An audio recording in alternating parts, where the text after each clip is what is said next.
हनुमानपुर ग्राम में पहुँचीचु कि हनुमानपुर गाँव मुंडा साई अच्छी से गोटे बहुत जंगल भितर अच्छी तो आम कि लोक मान हेल्प करने आसीचु तो पचार बुझे सरकार तरफ किसी मिलूँ ना मिलूनी किसी केमती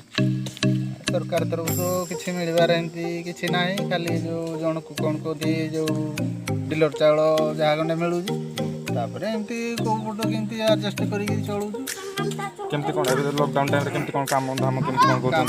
धंदा माने काम धाम तो किसी बाहर को जाई होउनी गले भी तो असुविधा माने जेंती कहते 7टारू 10 भय लागुजी कोरोना पे भय लागुजी भी भय लागुजी तापर माड़ देखिक भी आउ कि बाहर को जावाई भी राजी ना केमती कौन खाଇବା पिଇବା केमती कौन करछन आडजस्ट करिकी धर आम से जो ये पर पाइलु जो 10 किलो 20 किलो घरे कौन हो जाऊँ मस जाक खाଇବା नहीं पुणी एमती दिन फेले कौटे किए जब गाँ पाख है डाकिदेले साढ़े मूल मजूरी काम कर तो लॉकडाउन टाइम बहुत खराब परिस्थिति अच्छा